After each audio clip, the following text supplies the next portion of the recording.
Welcome to the very first episode of More Please, a podcast exclusively dedicated to us developing skills that allow us to experience life more abundantly. This is not your average podcast. I am here to change your life. Let me challenge you to put your growth and development first for a year and help you manifest your dream life. Every episode is going to focus on a different topic that will push you closer and closer to creating a life that you don't need a vacation from.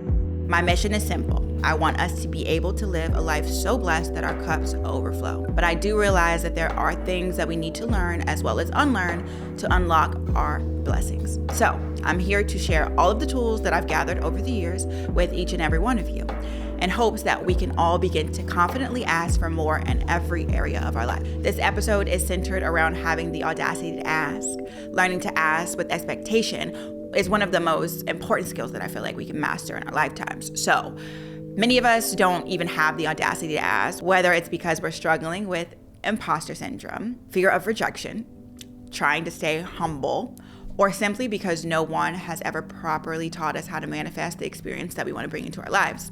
We have got to learn how to be bold with our requests and ask for exactly what we want in life. However this podcast found you, I am so happy that you're here and that we can work on our lives together. So every episode, I want to start off with a confession. I want to do this because I want to be vulnerable with my audience and let you all know that I'm speaking from a place of life experience and never from a place of judgment. Most of these episodes, I'm making them to heal a younger version of myself. And I'm just sharing because I feel like that's what God has placed on my heart. And I want to be obedient. So here it goes. Confession number 1. It took me way too long to find the audacity to ask. So growing up, I was the kid that was always terrified to ask for anything. I didn't want to be a burden to anyone. I absolutely hated the idea of selling anything. I vividly remember being sick to my stomach whenever we would have to sell the competitions to sell, the Girl Scout cookies, the trash bags, the popcorn, whatever.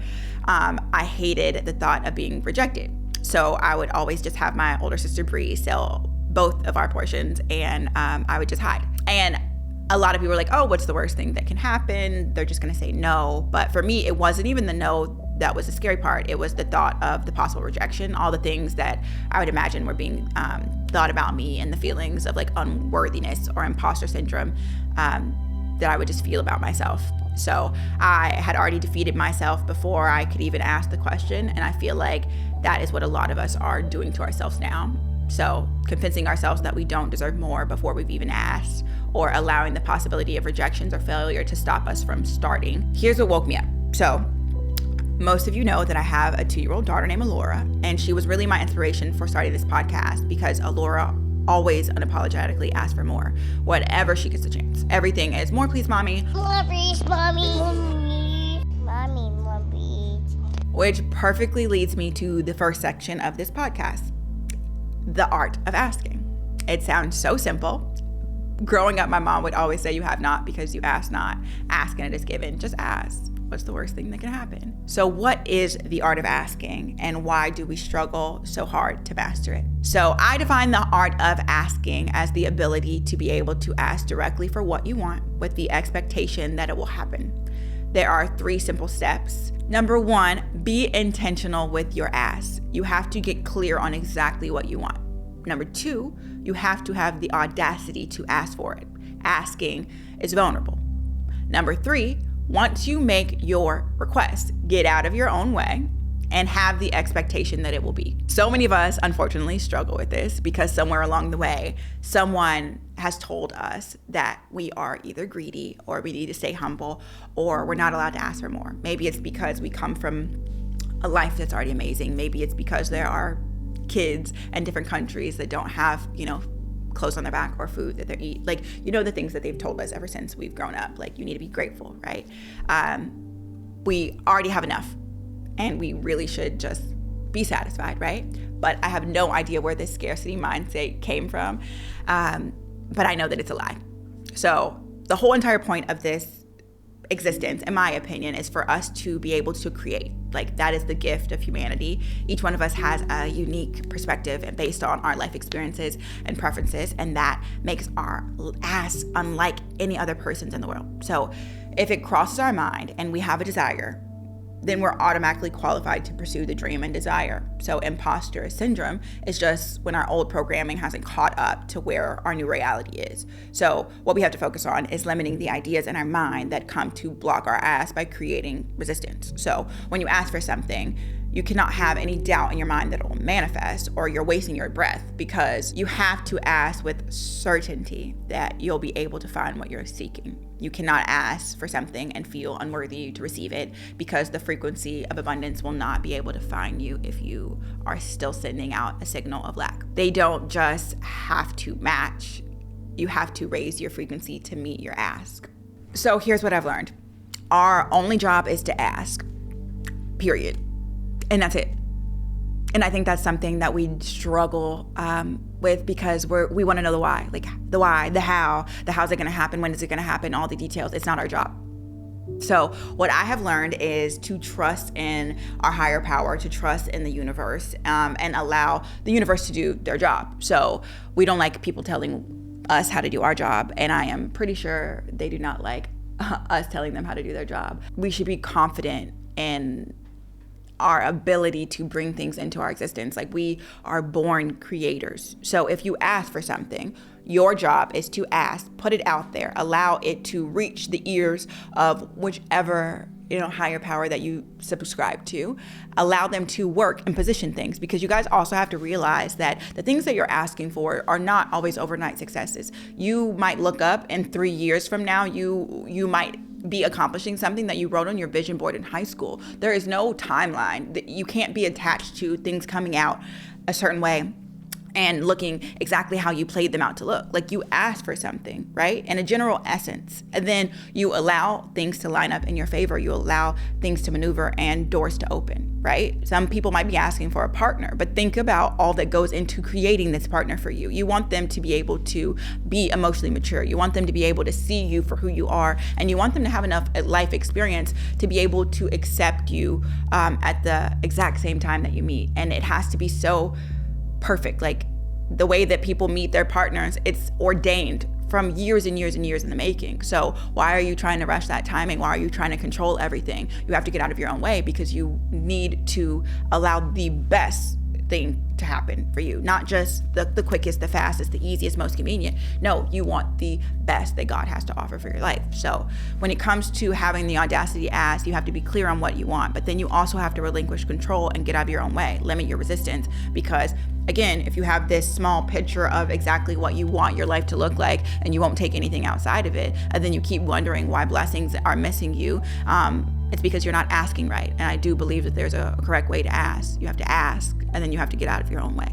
So stop self-sabotaging. Okay, so I'm talking a lot, and that might be a bit much for us. So let's start with asking ourselves, why do we have the desires that we ask for? And then we talk ourselves through why we deserve to receive what we're asking. So for example, I want to have a house because I deserve a landing space. My kids deserve a consistent roof over their heads. I deserve to have a space that is solely mine, where I feel like I can be completely by myself. By focusing on like the reasons that you feel like you deserve for something to come into your existence, and simultaneously you're pulling this into your existence, versus when you only focus on the lack of something in your life, you're raising your resistance and you're only bringing more of that lack into your experience. So let me explain this concept in a different way. We're vibrationally aligned beings. So all of us have a different frequency where we're sending out. So think of like when people say like vibes, or I'm attracted to the vibes, they're speaking of vibrations. At every given moment, we're sending out a signal, all of us and all of our experience, like we come together based on our frequency. So the problem is that sometimes we want to tune into a different frequency, but we don't know how to get there. So if you're super into country music and you want to listen to country music, but your dial is tuned into the rap station, you're not going to complain about it being turned to the wrong station. You're just simply going to change the station. So I feel like a lot of us don't get that concept, and we're doing exactly that. We're complaining about the station that we're on, but we have the power within ourselves to just change based on our frequency. So it doesn't matter if you grew up listening to country. It doesn't matter if everybody in your family listens to country and they're going to judge you because you want to listen to rap, or vice versa. It doesn't matter if everyone around you loves rap. I've been raised around rap. It's in my blood. so hard to let go of rap. Well, all those things might be true, but you can still change your station, and it does not matter if your whole entire family listens to rap and they love that for you. You're the one who's living this life and this existence, so if you want to change your station, you just need to change. What you're listening to in your headphones should not bother the person next to you, and if it does, then the problem is with the person next to you. So now, since we're here, let's quickly touch on self-sabotage. When we ask for something and we feel guilty or unworthy of receiving what we're asking for, we're automatically blocking the frequency, so it will not be able to reach us, and this is a form of self-sabotage. So, for example, if you say something like, I want to be in a relationship, but I always attract the wrong type of person, or I wish I could travel the world, but I'm too broke, or I've always wanted a partner, but now I really don't care. We've already sabotaged our chances before our desires could even make their way towards us. So, this is what you need to do. Kind of like me as a little girl when I was selling my chocolate. I wanted to win the prize, but I didn't think anybody would want to buy anything from me, so I had imposter syndrome. I didn't feel like I deserved the title or the prize, so I would self-sabotage and just give up before I could even try.